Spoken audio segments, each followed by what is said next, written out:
Bueno, buenas tardes a todos. Bienvenido a lo que es este nuevo video de la serie Blindados Históricos. Muchas gracias por la visualización.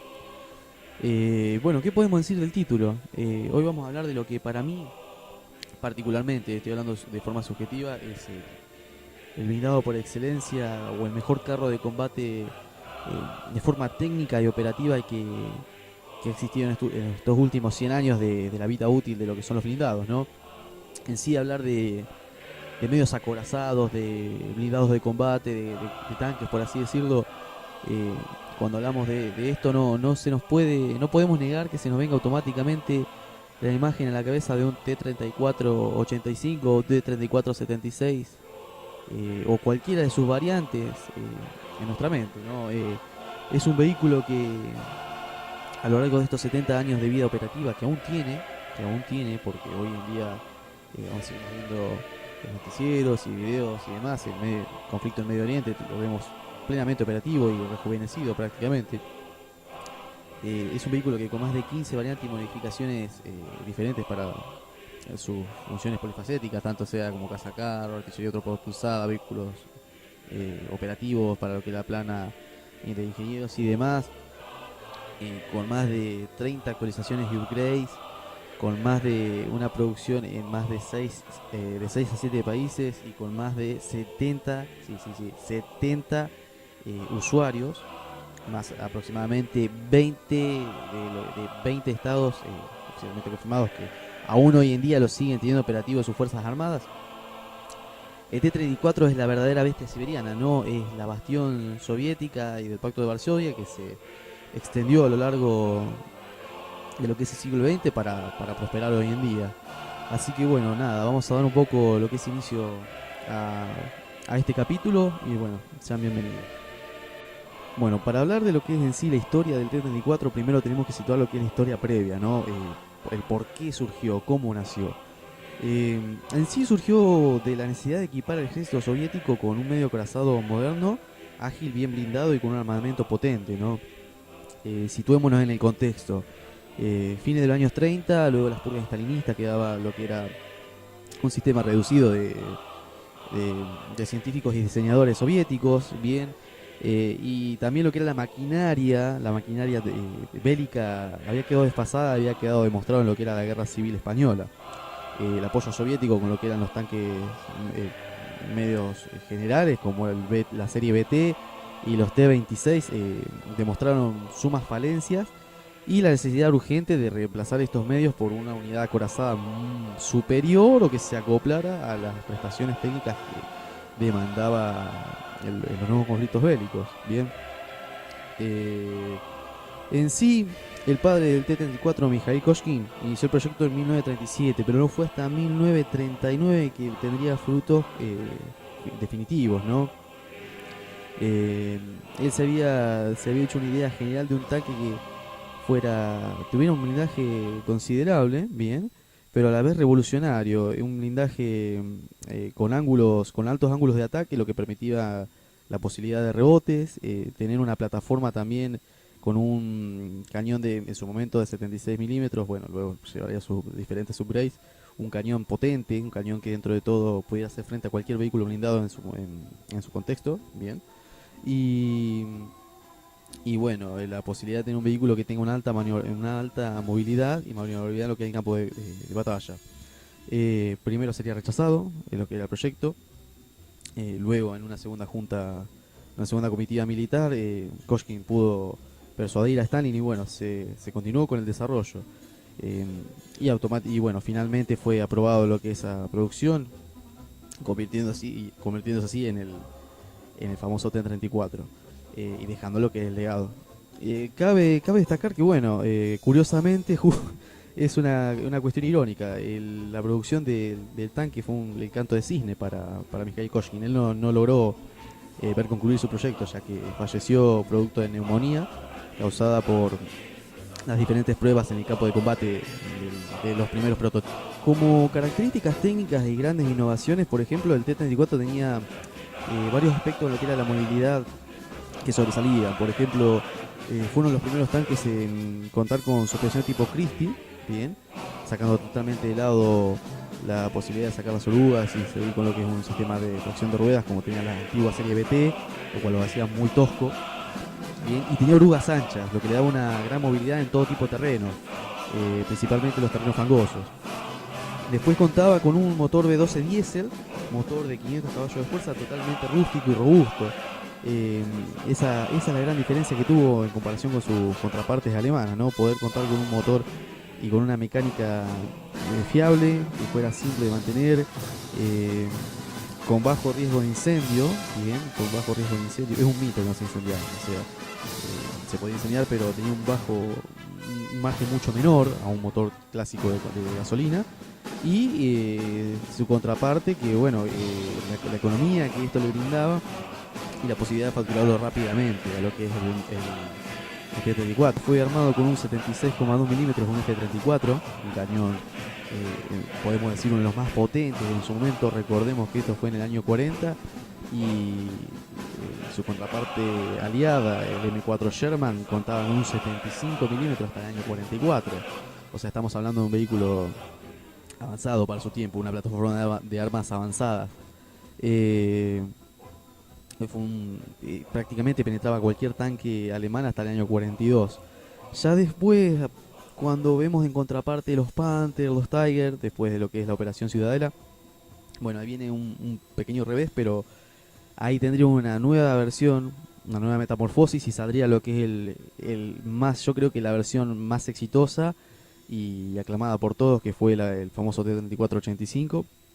Bien, subgrade con el cañón C5D5 de 85 milímetros, le brindó unas prestaciones y una performance de combate sumamente astronómicas. Como contraparte, consideremos que un vehículo de casi el doble de peso como fue el King Tiger, sobre el ocaso de la Segunda Guerra Mundial, contaba con el clásico 88 milímetros flak.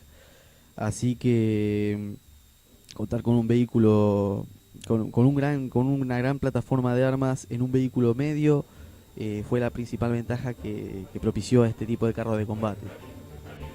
¿Por qué considero que es el tanque predominante, o por qué podemos considerarlo como tanque de élite, uno de los mejores tanques bélicos de la historia? Primero que nada vamos a hablar de lo que son las grandes ventajas tácticas, ¿no? El primer punto para mí fue la producción.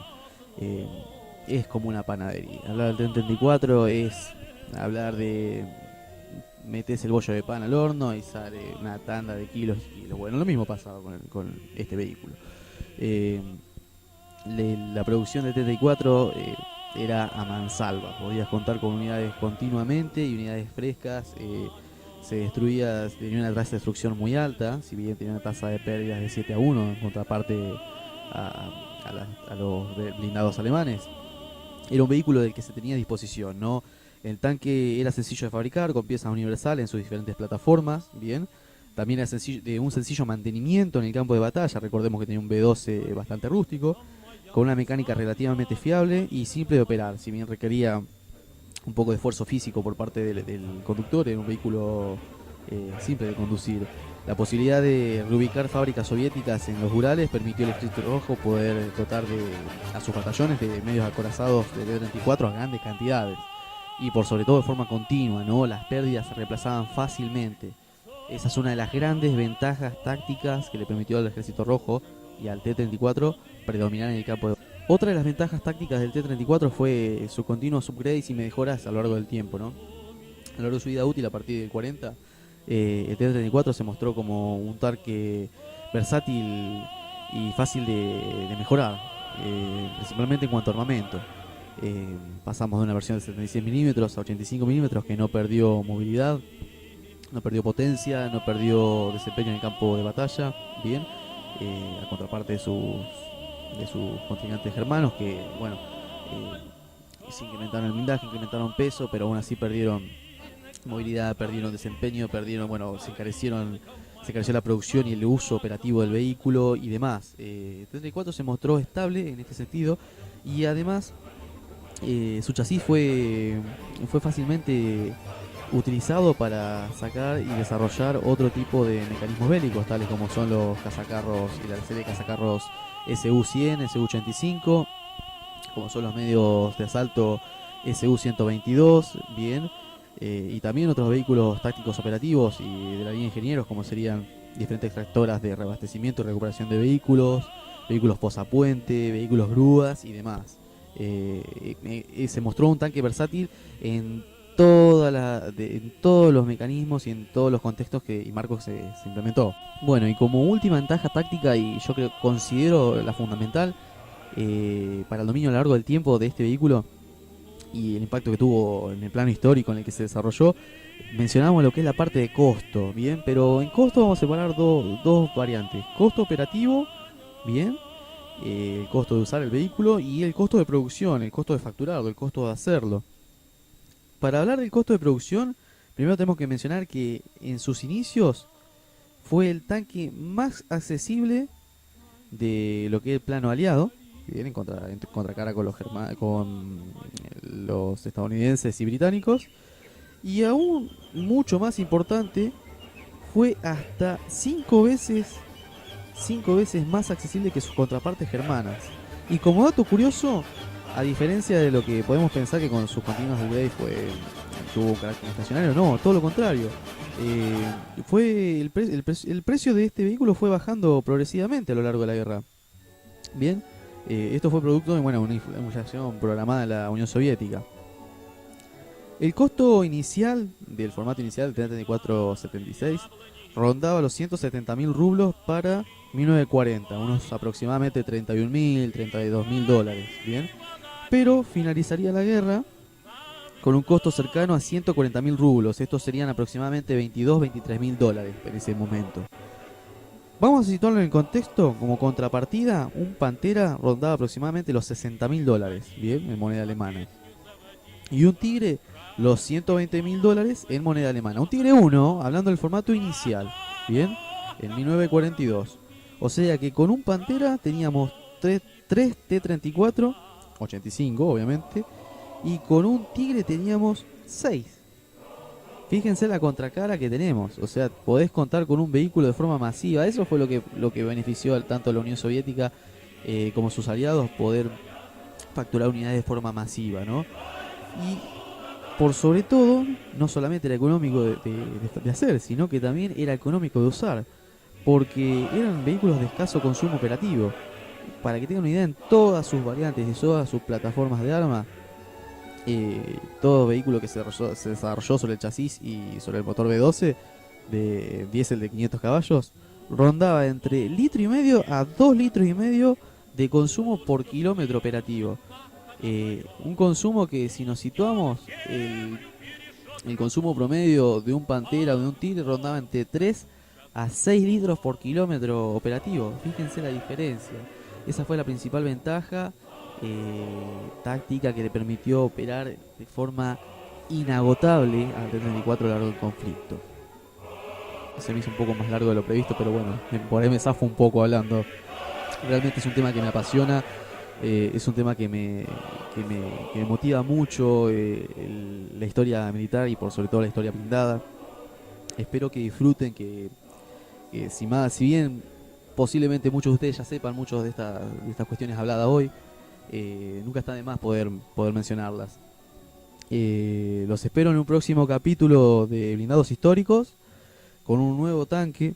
Vamos a seguir con el M4 Sherman, otro de los tanques predominantes de la Segunda Guerra Mundial. Y bueno, como siempre, acepto cualquier duda, sugerencia, cualquier comentario, cualquier cosa que me quieran decir. Son más que bienvenidos. Les agradezco por visualizar este video y bueno, muy buenas tardes a todos.